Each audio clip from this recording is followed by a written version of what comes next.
Collector గారి ఆధ్వర్యంలో Andhra Pradesh legislative assembly SC welfare committee chairman and members మేమందరం కూడా వచ్చాం.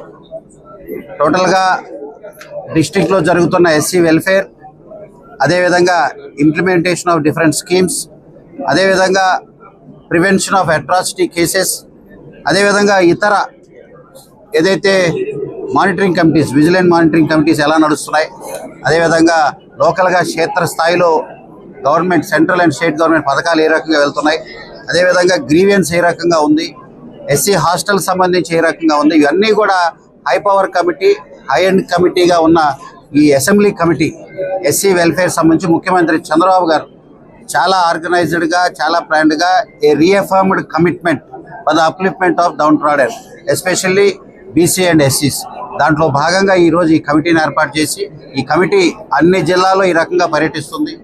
ప్రతి కలెక్టరేట్లో ఈ రకంగా అన్ని డిపార్ట్మెంట్స్ వారితో ఈ రకంగా మీటింగ్ పెట్టి ఆ తర్వాత ఇంప్లిమెంటేషన్ ఆఫ్ వివిధ ఏవైతే ప్రోగ్రామ్స్ ఉన్నాయో అన్నీ కూడా ఒక రిపోర్ట్ తయారు చేసి మళ్ళీ మేము హౌస్కి ప్రొడ్యూస్ చేస్తాం.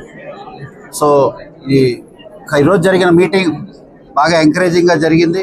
డిఫరెంట్ సబ్ డివిజనల్ ఆఫీసర్స్ కూడా డిఫరెంట్ కేసెస్ వాటి యొక్క స్టేటస్ అన్ని కూడా క్లియర్గా అర్థమయ్యేలా తెలియజేశారు. వాటిలో భాగంగానే ఈరోజు ఇంప్లిమెంటేషన్ ఆఫ్ వివిధ ప్రోగ్రామ్స్ అన్నీ కూడా ఇక్కడ చర్చించడం జరిగింది. ఎస్పెషల్లీ బరియల్ గ్రౌండ్స్, అదేవిధంగా సంబంధించిన హాస్టల్ సంబంధించి కూడా ఏదైతే న్యూ హాస్టల్స్ ఇక్కడ కన్స్ట్రక్ట్ చేయబోతున్నామో, అదేవిధంగా బరియల్ గ్రౌండ్స్కి సంబంధించి శ్మశాన వాటికి సంబంధించి స్థలాలు కావాలి, అదే డిఫరెంట్ ఇంకా దాన్ని ఎన్హాన్స్మెంట్, దాన్ని డెవలప్ చేయడానికి, అభివృద్ధి చేయడానికి శ్మశాన వాటికి సంబంధించి కూడా గవర్నమెంట్ చాలా ప్రోగ్రామ్స్ తీసుకోబోతుంది.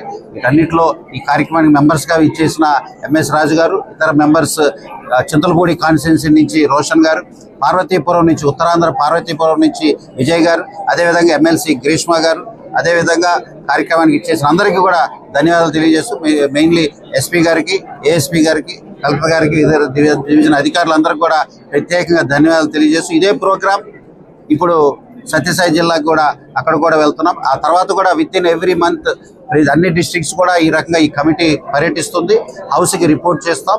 దాంట్లో భాగంగా మళ్ళీ ఒక 3 monthsలో ఏదైతే ఇక్కడ ఉన్న మెంబర్స్ వీళ్ళు మానిటర్ చేస్తారు, 3 monthsలో ఇక్కడ ఏదైతే డిస్కస్ చేసామో వాటి మినిట్స్తో భాగంగా మళ్ళీ రివ్యూ చేస్తాం. మళ్ళీ ఈ కమిటీ, ఈ వెల్ఫేర్ కమిటీ ఫర్ ఎస్సీస్ ఖచ్చితంగా మళ్ళీ వస్తాం, మళ్ళీ దీన్ని చర్చిస్తాం. ఇంకా చంద్రబాబు గారు ఏదైతే ఆలోచన చేశారో బ్రహ్మాండమైన ఆంధ్రప్రదేశ్ని అభివృద్ధి చేస్తూ అమరావతి నిర్మాణం, పోలవరం, అదేవిధంగా రాష్ట్రాన్ని సమగ్రంగా అన్ని విభాగాల్లో అభివృద్ధి చేయాలన్న ఆయన ఆశయానికి దోహదపడే ప్రముఖంగా ముఖ్యంగా ఉన్న దళితుల అభివృద్ధి ఆయన కాంక్షిస్తున్న విధంగా ఈరోజు ఖచ్చితంగా ఈ యొక్క కమిటీ అహర్నిశలు పనిచేస్తుంది. క్షేత్రస్థాయిలో అధికారులందరూ కూడా కోఆపరేట్ చేయమని, అదేవిధంగా అనంతపురం పబ్లిక్ అందరికి కూడా మరొకసారి గ్రీవియన్స్ కూడా వచ్చాయి. దాదాపుగా 200 పైచీలకి మాకు గ్రీవియన్స్ వచ్చాయి. ముఖ్యంగా గత 5 సంవత్సరాల బాధితులు, గత 5 సంవత్సరాలుగా దుర్మార్గపు నియంత్రణ పాలనలో ఉన్న బాధితులు, రెవెన్యూ సమస్యలు కానీ, అట్రాసిటీ, అదేవిధంగా వివిధ కేసుల తాలూకు సమస్యలు కానీ అవి ఎక్కువగా ఉన్నాయి. వాటన్నిటినీ కూడా ఈ కమిటీ వాటన్నిటిని కూడా మానిటర్ చేస్తుంది. వాటన్నిటిని కూడా క్షేత్రస్థాయిలో వాటన్నిటిని కూడా సాల్వ్ చేయాల్సిందిగా అధికారులు కోరుతూ ఈ కార్యక్రమం చేసిన అందరికీ ధన్యవాదాలు తెలియజేస్తున్నారు. కూడా ఇందాక మీరు అన్నదానికైతే ల్యాండ్ ఇష్యూస్ అని రెవెన్యూ ఏదైతే రీసర్వే ద్వారా మొత్తం అల్లకల్లలో కుక్కలు చింపిన విస్తర చేసేశారు. రెవెన్యూ వ్యవస్థని గత పాలకులు కుక్కలు చింపిన విస్తర చేసేశారు. దాన్ని మళ్ళీ ఈ ప్రభుత్వం 16 నెలల్లోనే ఏదైతే రెవెన్యూ మినిస్టర్ శ్రీ అనగాని సత్యప్రసాద్ గారి నాయకత్వంలో అసెంబ్లీ కమిటీలో కూడా దీన్ని పలుసార్లు చర్చించాం.